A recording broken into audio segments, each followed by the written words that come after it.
Hello po, good morning po sa lahat.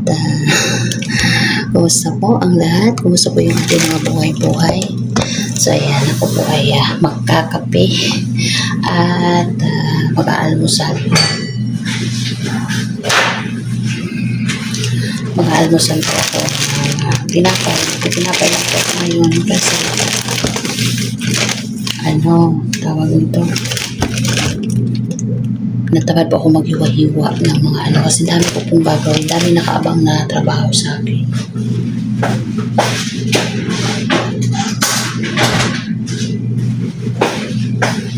Kaya nagtitinapay na lang ako para mabilis. So ito peanut butter at saka tinapay.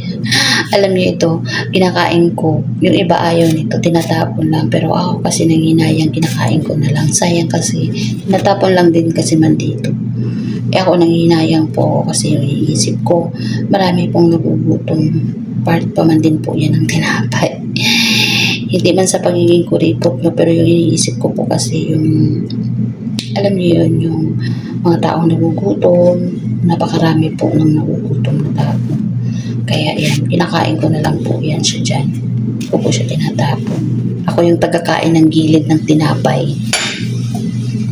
So yan, tama na po yan sa akin. Almusal at saka partner ko dyan ay kape. So yan, kumusta po mga kayo? Kung po ay okay lang, kahit pa paano nakakahinga. So napanood ko ngayon, kakapanood ko lang ng live ni PBOJ. So ayun, yung mga basher, hindi ko alam kung ano yung mga pinaglalaban nila, no? So ako ay may nabasa na namang comment section, bash sa aking comment section. At nalaman ko din doon, no, na yung isang nag-comment sa akin ay siya pala yun yung nagbanta sa kanila, no, ng sana ay mamatay na. So kala ko pa naman ay siya na comment or nagmalasakit. So ayan, ako naman po ay hindi man ganon para doon sa naghiling ng kamatayan ng isang tao. Alam niyo yung masasabi ko, hindi po yan maganda na magmanalangin po tayo, no, ng kapahamakan ng ating kapwa. Never po yan natin sasabihin sa kahit na sino. Kahit galit po tayo sa isang tao, huwag po tayong gagawa ng mga ganyang bagay dahil hindi po natin alam, no, or kunwari ay may nangyari doon ng masama doon sa tao na iyon, ay dadalhin mo po yan na konsensya sa iyong buhay, no, habang ikaw ay nabubuhay. Kaya iwasan po natin yan yung manalangin po tayo ng kapahamakan, no, ng ating para sa ating kapwa. So yun, tapos meron kasi ditong nag-comment na akala mo naman ay concern talaga siya sa akin, no. Sabi niya sa akin, magbago ka na po kasi mag-start ka ulit ng mag-start ka ulit ng walang tinatapakang tao. Minsan lang tayong mabuhay sa mundo, gawin po natin na may peace sa mind. Sa bagay, maganda man din yung kanyang comment. Pero ang naman kasi nito sa kanya, parang okay lang sa kanya na apak-apakan ako. Ganon, siguro parang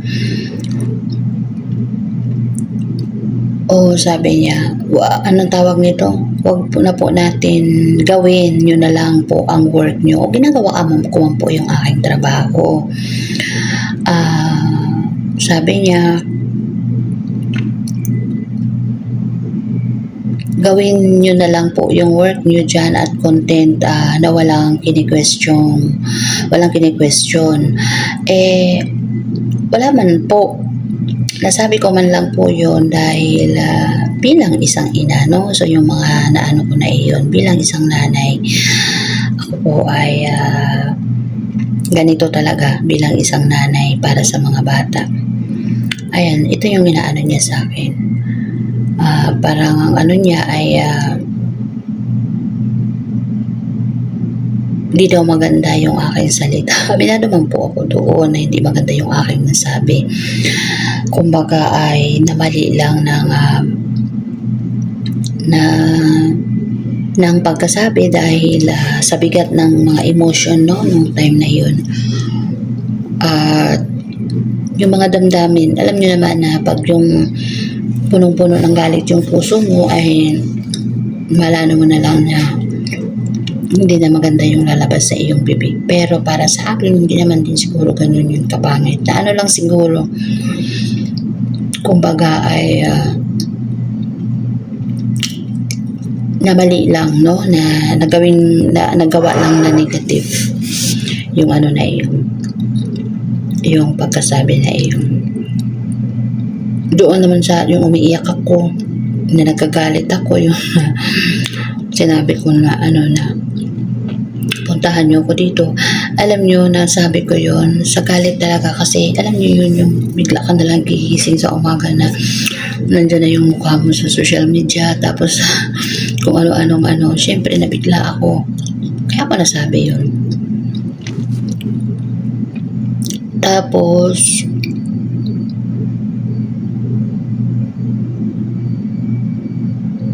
maganda man din pala yung sinabi niya. Salamat sa iyo. Flosser Canedo. Salamat po. Maganda man din po pala yung sinabi mo. Naintindihan ko na. So, thank you po sa ano mo niyo po sa akin, sa payo.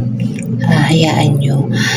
Itong payo nyo ay ginagawa ko naman na po. So, ako ay nag-iingat na sa bawat sasabihin ko. Tapos ito naman isa, hindi ko alam kung anong pinaglalaban niya. Sabi niya, OFW ka po ba? Sabi niya ganyan. Dapat po mag-sideline, ano ba yun? Mag-sideline ka, may parating na kaso. May parating na kaso sa pagkapakialamera mo. Sabi niya, galit na galit siya kasi may ganun pa. Kawawa ka naman, sabi niya ganyan. Kawawa ka naman. Dapat magpakatatag ka para sa darating mong kaso. Sabi pa naman niya sa akin. Hihi, may tawa pa siya. Pakialamera, now iyak later. Di mo pa naman alam kung anong foul mo. Kahit anong paninira na galing sa mabaho mong bunganga, kawawa ka talaga kasi di mo alam kung ano ang pinagsasasabi mo sa scholar ng masakit palalaitin pero mas masakit kung magsimula ka ng kaso magsisimula na ang kaso sa'yo pag sa magsimula ng kaso sa pagpakialamera mo sa pagkapakialamera mo, di mo naiisip kung anong pinagsasasabi mo sa scholar. Wala man po akong sinasabing masama. Ano po ba yung pinaglalaban mo? My cookie. Ano po ba yung sinasabi mo? Ano ba itong opinion mo? Hindi man ko naintindihan. Hindi ko alam. Basta ka lang po ng comment na hindi mo naman po alam kung ano yung pinagmulan ng punot dulo. Basta ka lang po nag-comment. Wala pong ganun. Ano ba yung sinasabi mo?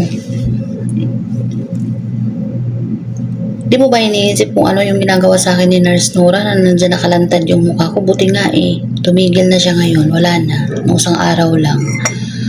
Tapos makapagsabi ka sa akin ng ganyan. Grabe ka. Parang pumatay ako ng tao sa pinagsasabi po na yan.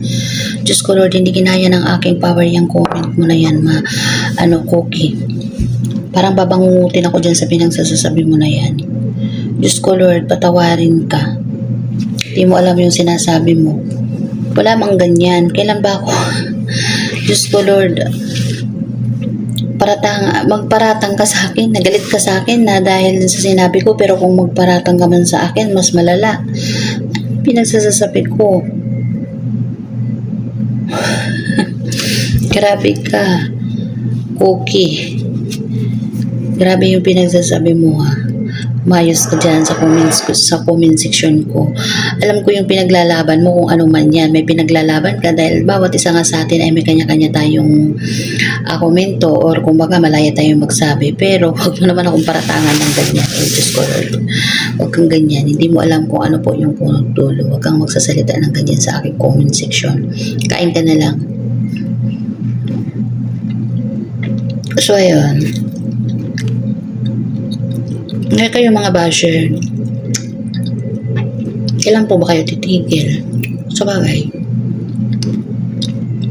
sabi nga ni PB Unjen, hindi naman nila hawak yung mga damdamin nyo. Pero wag nyo naman yung comment ninyo na parang dudurugin nyo na ako. Kasi, yung mga nasabi ko na iyon, sa mga sinasabi nyo dyan, parang wala na po yun pinagkaiba. Kasi grabe na nyo na ako, yurak-yurakan yung aking pagkatao sa mga comment nyo. Hindi po ba? Hindi nyo naman kasi pinapanood kung ano yung mga reaction ko, kung paano ako magsalita ng tao, di ba? Kahit nga basher hindi nga ako ganun magsalita di ba? Tapos ganito nyo ako paratang-paratangan. Basher na nga yun di ba? Ang ko pa rin magsalita, ang luma-luma na ganito talaga ako magsalita. Hindi, huwag niyo sabihin na nagbabait-baitan. Ganito ko talaga ako magsalita simula sa aking mga vlog. Di panoorin niyo yung mga previous ko po, vlog or mga reaction para alam niyo kung paano ako magsalita. Sabihin niyo nagbabait-baitan. Ay, naku na lang talaga. Hindi man kasi kayo nanonood sa akin kaya hindi niyo alam. Diba? Ano man po yun. Hindi lang ako magsasalita. Okay lang na yurakan ako ni Nora. Si Nora na lang kaya yung sawayin nyo. Sa bagay nyo naman yung sasawayin kasi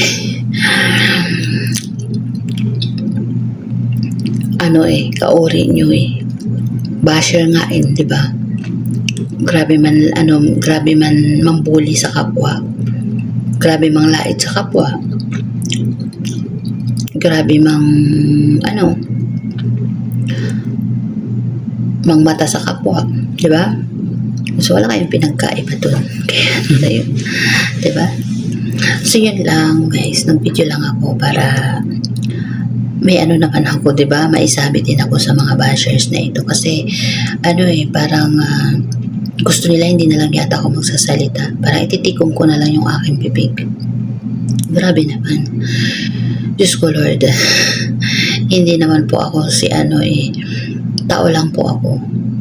Hindi po ako si God, na parang okay lang na husgahan, paratangan ang lahat. Kagaya ni ganun.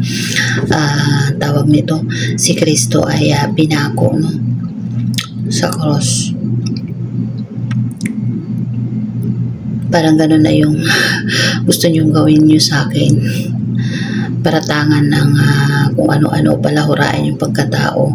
Pagkatapos, yun nga, tama yung sabi ni Ate Arjub, ipako sa krus at sindihan ng apoy. Parang gano'n na yung gusto nyong mangyari sa akin. Alam, kain po tayo. Ipakita ko lang po sa inyo na kumakain pa naman ako kahit papano. So yun lang guys. Thank you so much po sa sa mga support niyo po sa akin, sa mga nag-PPM po sa akin. Thank you so much po, Mami Millie. Thank you po sa iyo, palagi nandyan ka po para sa akin. Thank you po. Ayan, God bless po sa ating lahat. Bye po.